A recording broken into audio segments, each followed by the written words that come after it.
Good morning dear students. अज असी पंजाबी दे विच करांगे पाठ नंबर 13 जिसका नाम है स्काउटिंग अते गाइडिंग।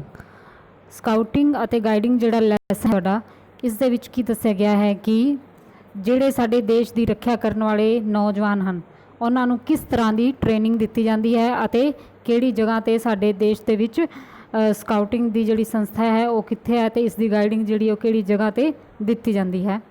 तो देखो स्काउटिंग स्काउट्स होंगे ने एक तरह के वॉलंटियर्स होंगे ने जिस तरह की लगा लो कि कोई भी नवयुवक है जिहड़ा देश की रक्षा करता है, जिस तरह की पुलिस है या फौजी हैं, उस तरह वो तो अपनी मतलब ड्यूटी ते होंगे हैं, लेकिन जिहड़े ये स्काउट होंगे हैं इन्हां दे विच स्वै इच्छा होंदी है, अपनी मर्जी के नाल ये लोगों की सेवा करते हैं तो उन्हां दी रक्षा करते हैं। तो देखो इस पाठ का सार पढ़ांगे अज असीं।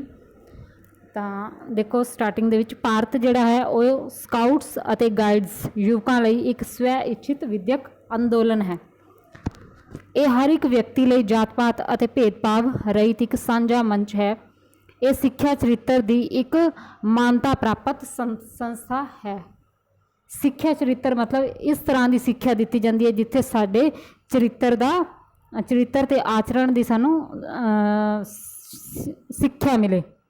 अगे ये बच्चों लिए चरित्र निर्माण अते पर सेवा की भावना पैदा करती है, मतलब यहो जी सिक्ख्या दी जाती है बच्चों को कि उन्होंने मन के विच दूजों के प्रति जिहड़ी सेवा करने की इच्छा है वो पैदा होए।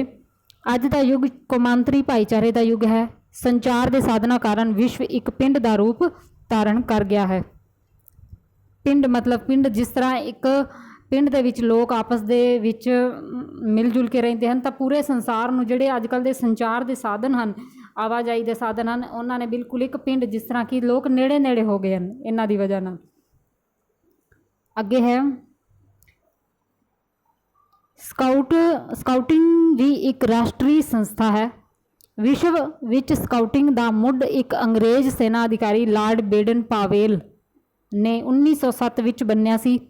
इस मौके पर 20 मुंडिया ने कैंप विच पेट्रोल सिस्टम अधीन हिस्सा लिया। मतलब जो इसकी शुरुआत हुई सी तो उदों सिर्फ इस 20 कैंडीडेट ही सन। अगे है अगला पैरा देखो कि लॉर्ड बेडन पावेल ने 1908 ईस्वी विच स्काउटिंग फॉर बॉयज़ नां दी पुस्तक प्रकाशित की। इस साल ही इंग्लैंड के स्मार्ट एडवर्ड 7वें ने इस संस्था को मानता दे दी। इस तो पिछों ये लहर संसार के कोने कोने विच फैलन लगी।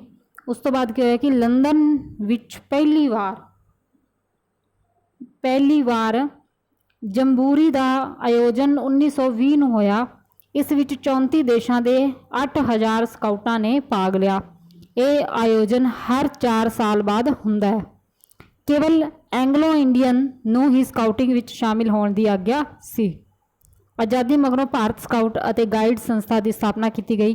पंडित Madan Mohan Malviya, doctor Annie Besant, doctor Hirday Nath Kunzru वर्गे महापुरुष भारतीय स्काउटिंग के निर्माणदाता हैं।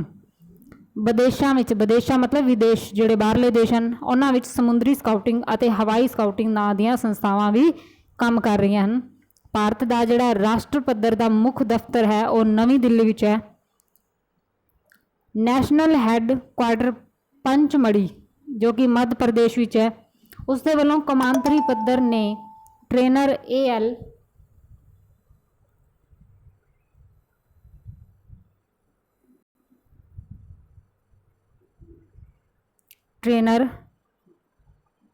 ALT अते LT तैयार करने लई विदेश सिखलाई दी गई। हरियाणा राज्य के स्कूलों में स्काउटिंग के दल हैं। सूबे का मुख्य दफ्तर जिहड़ा हरियाणा स्टेट स्काउट अते गाइड्स चंडीगढ़ के 14 सैक्टर विच स्थित है। स्काउट अते गाइड्स की सिखलाई लई तारा देवी जो कि शिमला विच है कैंप भी लगाए जाते हैं। हुण हरियाणा के अंबाला शहर विच स्काउटिंग का मुख्य दफ्तर बनाया गया है। अगे है नैक्सट पेज ते देखो स्टार्टिंग दे विच की है कि स्काउटिंग अते गाइडिंग लई उम्र वर्ग नाल संबंधित 3 शाखावां हैं। उम्र के हिसाब नाल किहड़ियां शाखावां हैं देखो। पहली है 6 तो 10 साल उम्र। इन्हां दे विच जिहड़े मुंडे हैं वो ਮੁੰਡੇ ਕੱਬ ਤੇ ਕੁੜੀਆਂ ਬੁਲਬੁਲ ਇਹ ਸੰਸਥਾਵਾਂ ਦੇ ਨਾਮ ਹਨ। 11 ਤੇ 16 ਦੇ ਵਿੱਚ ਸਕਾਊਟ ਅਤੇ ਗਾਈਡਸ ਹਨ। 17 ਤੋਂ 25 ਸਾਲ ਦੀ ਉਮਰ ਵਾਲੇ ਜਿਹੜੇ ਮੁੰਡੇ ਹਨ ਉਹ ਰੋਵਰ ਤੇ ਕੁੜੀਆਂ ਰੋਜ਼ਰ। ਅੱਗੇ ਦੇਖੋ ਕਿ ਸਿਖਲਾਈ ਦੇਣ ਵਾਲੇ ਗਰੁੱਪ ਨੂੰ ਕੱਬ ਮਾਸਟਰ, ਸਕਾਊਟ ਮਾਸਟਰ ਅਤੇ ਰੋਵਰ ਲੀਡਰ ਅਤੇ ਗਾਈਡ ਕੈਪਟਨ ਕਹਿੰਦੇ ਹਨ। ਸਕਾਊਟ ਅਤੇ ਗਾਈਡ ਦੀ ਇੱਕ ਵਿਸ਼ੇਸ਼ ਵਰਦੀ ਹੁੰਦੀ ਹੈ। ਇਹ ਗਲ ਵਿੱਚ ਰੁਮਾਲ ਬੰਨ੍ਹ ਕੇ ਰੱਖਦੇ ਹਨ। ਕੋਈ ਵੀ ਸੰਸਥਾ ਹੈ, ਚਾਹੇ ਸਕੂਲ ਹੈ, ਕਾਲਜ ਹੈ, ਕੋਈ ਸਿਖਲਾਈ ਕੇਂਦਰ ਹੈ, ਵਰਦੀ ਹਰ ਜਗ੍ਹਾ 'ਤੇ ਹੀ ਹੁੰਦੀ ਹੈ। ਤਾਂ ਇਹ ਉਹਨਾਂ ਦੀ ਯੂਨੀਫਾਰਮ ਹੈ ਕਿ ਉਹਨਾਂ ਦੇ ਗਲ ਦੇ ਵਿੱਚ ਇੱਕ ਰੁਮਾਲ ਉਹ ਬੰਨ੍ਹ ਕੇ ਰੱਖਦੇ ਹਨ। ਇਹ ਖੱਬਾ ਹੱਥ ਮਿਲਾਉਂਦੇ ਹਨ। ਜਦੋਂ ਅਸੀਂ ਕਿਸੇ ਨਾਲ ਮਿਲਦੇ ਹਾਂ, ਹੈਂਡਸ਼ੇਕ ਕਰਦੇ ਹਾਂ ਤਾਂ ਸੱਜਾ ਹੱਥ ਮਿਲਾਇਆ ਜਾਂਦਾ, ਲੇਕਿਨ ਇਹ ਜਿਹੜੇ ਹਨ ਇਹ ਖੱਬਾ ਹੱਥ ਮਿਲਾਉਂਦੇ ਹਨ। ਜਿਹੜਾ ਪਹਿਲਾ ਦੇਖਦਾ ਹੈ ਉਸਨੂੰ ਉਹ 3 ਉਂਗਲੀਆਂ ਨਾਲ ਸਲੋਟ ਕਰਦੇ ਹਨ। ਇੱਕ ਵਿਦੇਸ਼ ਪਾਠਕ੍ਰਮ ਅਧੀਨ ਉਹਨਾਂ ਨੂੰ ਟ੍ਰੇਨਿੰਗ ਦਿੱਤੀ ਜਾਂਦੀ ਹੈ।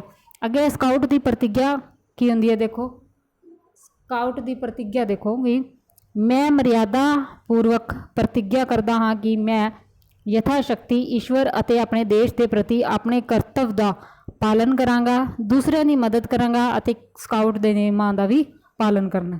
ਅੱਗੇ ਦੇਖੋ ਇਸ ਦੇ ਕੁਝ ਨਿਯਮ ਦੇ ਰੱਖੇ ਹਨ ਸਕਾਊਟ ਦੇ ਥੱਲੇ। ਤਾਂ ਦੇਖੋ ਇਸ ਦੇ ਨਿਯਮ ਕੀ ਹਨ। ਪਹਿਲਾ ਹੈ ਸਕਾਊਟ ਬਹਾਦਰ ਹੁੰਦਾ ਹੈ। ਬਹਾਦਰ ਤਾਂ ਹੁੰਦਾ ਹੀ ਹੈ, ਕਿਉਂਕਿ ਜੇ ਉਹ ਬਹਾਦਰ ਹੀ ਨਹੀਂ ਹੋਏਗਾ ਤਾਂ ਉਹ ਦੇਸ਼ ਦੀ ਸੇਵਾ ਕਿਸ ਤਰ੍ਹਾਂ ਕਰੇਗਾ। ਅਗਲਾ ਪੁਆਇੰਟ ਹੈ ਵਫਾਦਾਰ, ਤਾਂ ਵਫਾਦਾਰ ਹੋਣਾ ਵੀ ਜ਼ਰੂਰੀ ਹੈ। ਤੀਜਾ ਪੁਆਇੰਟ ਹੈ ਉਹ ਭਰੋਸੇਯੋਗ ਹੁੰਦਾ ਹੈ, ਤਾਂ ਉਸ ਦੇ ਉੱਤੇ ਸਭ ਨੂੰ ਭਰੋਸਾ ਹੁੰਦਾ ਹੈ। ਉਹ ਸੰਜਮੀ ਹੁੰਦਾ ਹੈ, ਸੰਯਮ ਨਾਲ ਕੰਮ ਲੈਂਦਾ, ਹੌਸਲੇ ਨਾਲ। ਪੰਜਵਾਂ ਪੁਆਇੰਟ ਹੈ ਉਹ ਮਿੱਠ ਬੋਲੜਾ ਹੁੰਦਾ ਹੈ। ਛੇਵਾਂ ਉਹ ਹਰ ਇੱਕ ਦਾ ਮਿੱਤਰ ਅਤੇ ਭਰਾ ਹੁੰਦਾ ਹੈ। ਉਹ ਜੀਵ ਜੰਤੂਆਂ ਦਾ ਮਿੱਤਰ ਹੁੰਦਾ ਹੈ ਅਤੇ ਕੁਦਰਤ ਨੂੰ ਪਿਆਰ ਕਰਨ ਵਾਲਾ ਹੁੰਦਾ ਹੈ। ਉਹ ਅਨੁਸ਼ਾਸਨਬੱਧ ਹੁੰਦਾ ਹੈ ਅਤੇ ਦੂਜਿਆਂ ਦੀ ਵੀ ਆਗਿਆ ਨੂੰ ਮੰਨਦਾ ਹੈ। ਉਹ ਮਨ, ਬਚਨ ਅਤੇ ਕਰਮ ਕਰਕੇ ਸ਼ੁੱਧ ਹੁੰਦਾ ਹੈ। ਉਸ ਦੀ ਕਥਨੀ ਤੇ ਕਰਨੀ ਵਿੱਚ ਕੋਈ ਅੰਤਰ ਨਹੀਂ ਹੁੰਦਾ। ਤੇ ਇਹ ਸੀ ਤੁਹਾਡਾ ਪਾਠ ਨੰਬਰ 13 ਸਕਾਊਟ ਅਤੇ ਗਾਈਡਸ, ਸਕਾਊਟਿੰਗ ਅਤੇ ਗਾਈਡਿੰਗ।